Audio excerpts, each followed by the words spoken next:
Welcome to the Wager Detective Report for breakdown analysis and prediction for this game. Hello, good day, folks. Welcome back. This is Wager Detective. We're going to get into this cap between the Houston Astros and the New York Mets, August 28th, 2026. Let's get into it. The Astros, 67-67 on the year. They're 34-32 on the road this year, and they're in first place. They got the Texas Rangers and the Seattle Mariners on their heels for that division, and they're playing 500 baseball. I mean, this team's got Yordan Alvarez. They got a bunch of talent on this team. When you look at them against in interleague play, they're 16-20. Not a good sign there. They're coming off 2 out of 3 against the Yankees. They are 53-48 versus right-handed pitching, but interleague play, not their strong suit there. And again, this Astros team has been playing middling. They're winning games and then losing games, winning, losing. They can't really seem to get anything together or build momentum to kind of pull away with this division. With Texas and Seattle on your heels, could be problems. We look at this team. It's led by all-world player Yordan Alvarez, batting average, home runs, and RBIs. He's the Triple Crown winner of this team and looking for the Triple Crown in all of baseball. They got Walker, Paredes, Smith, Altuve. They got a bunch of talent over there, man. Those core guys can put up runs in bunches, and I've seen them do it a number of times this year. And Alvarez is the centerpiece for that team. But Walker and Paredes and Pena, man, those guys are fantastic. When you look at them in their last 9, they are 4-5. Again, alternating wins and losses over the last 9 with a couple losses in a row there. Again, they did take 2 out of 3 from the Yankees, so they're trying to build momentum. But when you lose 2 out of 3 to the Athletics and then 2 out of 3 to the Angels, you don't know what you're going to get from this team. There's just they're not a model of consistency like you see with a lot of the good teams in baseball. And if they make the playoffs, I don't see them getting far. Last 9 games, they're 4-5, minus 14 run differential. They're scoring 4.11 runs a game to 5.7 against. But if you look at their last 3 games against, which were against the Yankees, they're hitting 248 over their last 3 games and 294 with runners in scoring position, going 5 for 17. So a bit of an uptick over their last 3 games. Can that momentum carry on? Because over their last 9, they're just not hitting, and they're not hitting with runners in scoring position, and they're giving up runs, almost 6 runs a game over their last 9. So we look at their away splits. They're 33-32 on the year, scoring 4.7 runs a game, 8 hits a game, 1.38 home runs a game, and they're batting .244 on the road this year with a .319 on-base percentage, a solid slug, .410, and OPS of .729. So not a bad split. Again, 1 game above 500, and you're scoring 4.7 runs a game just tells me that you're not getting necessarily the pitching that you need in games where you need like certain guys to step up. They're just not coming out of the pen, or your starters aren't getting the job done either. So a middling team on the road, but they are scoring close to 5 on the road this year. We'll see if they can keep that going in this series with the Mets. When we look at them since July, 23-22, 4.7 runs a game. They're batting .243 since July, .318 on-base percentage, and a .731 OPS. The OPS is solid, but the on-base percentage, not so great. The average, like to see it a little higher. They are scoring, like we said, 4.7 runs a game, and the home runs are there. Again, 1.36 home runs per game. Now, could those home runs have come at home? You know, Mets ballpark, Citi Field's not the easiest place to hit home runs. And again, they're only 23-22 since July, so nothing impressive there. They're going to be seeing Christian Scott. He is a 27-year-old righty. He's a promising guy. I like this kid a little bit. He's 4-3 this year with a 3.73 ERA, 111 strikeouts with a 1.32 whip. Walks are a little bit of his problem of his, as we'll see in the splits that are coming up, but I like him. When we look at his 2026 season, he's 4-3 on the year in 19 starts, 89 1/3. He's got a 3.73 ERA, very respectable, giving up less than 8 hits a game. The walks, again, almost 4 walks per 9 this year. Home runs, just a tad over a home run a game, but he's striking out 11 batters per 9 with a 1.32 whip. So if he can control the walks and the traffic, he's going to be a guy that's going to be somebody for this Mets team. When we look at the home splits this year, he's 2-1 in 8 starts, 37 1/3, 3.38 ERA, 8 hits a game. Again, borderline, almost 4 walks per 9, home runs 1.21 home runs per 9, but he's still got the strikeout stuff, striking almost 11 batters per 9 in his home splits with a .243 batting average against. So not bad numbers. Again, the walks are a little concern. He's only given up 5 home runs in 8 starts. It's a little bit of a concern. His last 5 starts, 4-1, the Mets are, +9 run differential. In the last 5 games he started, the Mets are scoring 5.6 runs a game to 3.8 against. But his ERA over his last 5.19 ERA. He is striking out 11 batters per nine. The wins came against the White Sox, Braves, Nationals, and Guardians, and the loss came against the Braves. So he's seeing top-tier competition, lineups that are better than the Astros, the White Sox, Braves, Nationals, Guardians, Braves. All those teams are going to be making the playoffs, except the Nationals. But even the Nationals can hit. Their lineup isn't bad with what they got. C.J. Abrams, so we look at him on 5 days rest.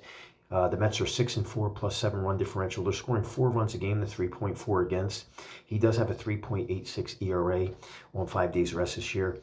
He's given up almost 1.5 home runs per nine, but look at the walks, 4.41 walks per nine. That is concerning, but he does have the strikeout capability, almost 11 strikeouts per nine, and 49 innings pitched on 5 days rest. So the main concern in all these splits we're seeing is the walks. The home runs, a little borderline of concern, but he's got the strikeout capability to shut lineups down if need be. When we look at the Mets this year, they're at the bottom of the East, 60-74.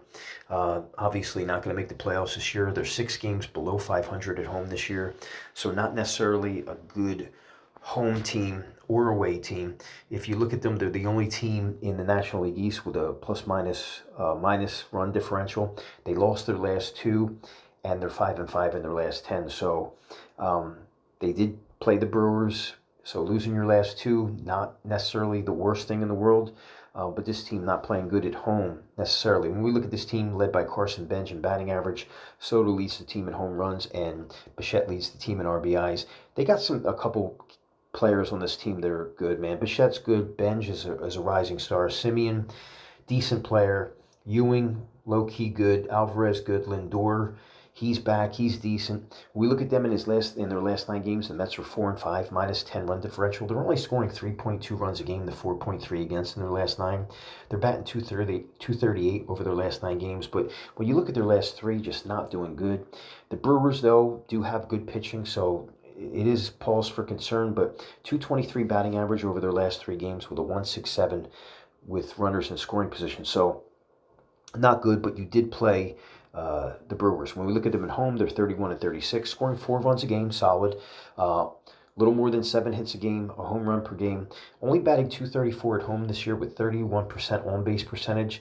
And I don't like to look at the slug and the OPS, 381 and 690. So not good numbers there, but they can score 4 runs a game. Over 67 games, that's pretty solid. You could score. It shows a capability, even though over their last 9 scoring 3.22. So since July, they're 24-23. They're scoring 4.4 runs a game. The home runs, look at that, almost 1.5 home runs per game. They're batting 249 since July with a 322 on-base percentage. But look at the slug and the OPS. Very, very solid. This team has played a lot better since July. Compared to what they were doing in the beginning of the year. Solid slug, solid OPS, good batting average. Home runs are looking great, almost 1.5 per 9, and they're scoring 4.4 runs a game since July. So you take that with their home numbers, not bad. When we look at who they're going to be seeing, they're going to see Hunter Brown, 27-year-old, and he's got a 3-3 record this year with a 3.51 ERA. He's only got 76 strikeouts with a 1.33 WHIP. He's another guy that just walks a lot of batters, and that could cause traffic. When we look at this, again, 3-3 record, 74 innings pitched. He's got a 3.51 ERA. He's given up less than 7 hits a game, but look at the walks on the season. He's given up 5 walks per 9. Home runs are over a home run per 9. He's striking out 9 batters per 9. But when you look at that, the walks jump out at you. The ERA is respectable. He does give up home runs. He's given up a home run per 9. And he's got strikeout capability, not as much as Scott. But him and Hunter and this guy, Scott, walks are a problem. When we look at them on the road, Hunter Brown's 1-1 in 5 starts, 27 innings pitched. He's got a 3 ERA. He's given up less than 7 hits per 9. But again, the walks, 4 walks per 9 on the road this year. Home runs, 1.33. Team's only batting 202 against them at home this year. When he pitches on the road. But again, the walks are a thing that just jumps out at the page. He's given up 4 home runs in 5 starts on the road this year. When we look at him in his last 5 starts, his team is 1-4, but they are plus 3-run differential. I think one of the games was an 11-2 win that kind of made that jump into the plus. Over his last 5 starts, they're scoring 4.2 runs a game, giving up 3.6. In his last 5 starts, he's got 27 and a third with a 3.62 ERA. But again, almost 5 walks per 9 over his last 5 outings. Home runs balloon up to 1.65, and that's cause for concern. So when you look at him, 3.62 ERA in his last 5 starts, almost 5 walks per 9. The win came against the Rangers. Losses came against the Athletics, Mariners, Giants, and Blue Jays. The Astros have lost Brown's last 4 starts. So you look at that 1-4 record, team record over his last 5 starts, and the walks are just out of control. We look at him on 5 days rest. 4-4 team record plus 6-run differential. They're scoring 5.13 runs per game to 4.38 in the split. And on 5 days rest, he's got 42 and a third with a 3.83 ERA, respectable. But again, borderline 4.5 walks per 9 and home runs 1.7 per 9. And the strikeouts aren't there on 5 days rest. A little more than almost 7.5 strikeouts per 9. So not a lot of strikeout capability there. They're hitting for him, and if they don't, it's going to be a problem because their team's giving up 4.38 in that split. We look at the Astros Mets last 9. Both teams 4 and 5. The Mets have a better plus-minus run differential. They're hitting better for average, and runners in scoring position slightly better. But you look at the last 3 games. Clearly, the Astros got the better batting average and the better runners in scoring position average over their last 3 games, and that was against the Yankees. But the Mets played the Brewers, so I think the Brewers got better pitching than the Yankees. So, it's a give and take. Mets lead in the plus minus category there. We look at away and home. The Astros are better on the road than the Mets. They're scoring a little bit more runs. They're getting a little bit more hits. Home runs per 9. Batting average, on-base percentage, slug and OPS are a clear, advantage for the Astros on the road compared to the Mets at home. All categories they're leading, but they're all similar and very close, like almost identical. But the slug and the OPS are different. But when we look at the Astros Mets since July, Mets a little bit better. They're getting a little bit more hits, home runs a little bit better, average better. On-base percentage better, slug a little bit better, and the OPS for the Mets better. So Mets in July just slightly better, but they're all just very, very split hair type numbers where there's nothing really jumping out at you. Very, very close. But the Mets got one more win than and the Astros are scoring just a little bit more, 4.7 to 4.4. We look at Brown away versus Scott's home splits. Brown has the better ERA, 3 ERA. Walks per 9 is almost identical. Home runs per 9 almost identical. The clear indication is Scott has more strikeouts per 9 at home than Brown on the road, but Brown's got a better batting average against. And Scott has 10 more innings pitched in this split, so he has got a bit more of a sample size there. But everything's pretty much identical. But Scott has the clear advantage in the strikeouts per 9 between their home and away splits, and that helps him get out of jams, you know what I'm saying, when he, to curb the walks that he creates. When we look at these guys both on 5 days rest, Scott has the Mets got a better record. They're scoring a little bit more runs a game, but they're giving up more runs a game. The Mets are scoring less runs a game, but giving up less runs per game in this split. When we look at this, walks per 9, I mean, look at Brown. Both these guys, borderline 4.5 walks per 9, home runs per 9. But again, in this split, Scott, again, strikeout potential galore. He owns that split, and they're scoring for him. I mean, but look at the runs for and against, almost identical. But Scott has more of a sample size here in this split. So, and he's going to be at home, so he's going to have a slight little advantage in that aspect. When we look at these bullpens, the Astros have the 18th best bullpen in baseball, led by Hader. They got a 4.18 ERA. When we look at this bullpen, Bluebell had 32 pitches yesterday. Okert had 12. So you won't see Bluebell. Sousa last pitched on Wednesday, and Deli Santos had 28 yet on Wednesday. I think you're going to probably see Abreu. Okert's good to go if he needs to. Hader's good to go. Abreu, Tanga, those guys are good to go. So when we look at this team, decent bullpen, but look at a couple of those guys got thumped around in just the last week. Look at the Mets. They got the 8th best bullpen in baseball. Devin Williams is on the injured list. Curry had 46 pitches yesterday, and Warren had 26. So you're not going to see either one of those guys. Likely out of the pen, you're going to see Yan, Nunez, Senga, Lavender, and Duarte. All those guys are good to go tomorrow. The Mets have a little bit more depth. Yan and McDermott last pitch Wednesday. McDermott had 48 Wednesday. You might not see him. Yan had 26 Wednesday. So if you're looking at the bullpen, the Mets have a little bit more depth and guys that are a little bit more fresher to go. And but if I'm looking at this game, guys, first thing that stands out to me is the over 7.5. I think it gets there. I think it definitely gets over 7.5. That's going to be my stronger lean in this game. And if I had to look at a money line call in this game, it's tough, man. It really is.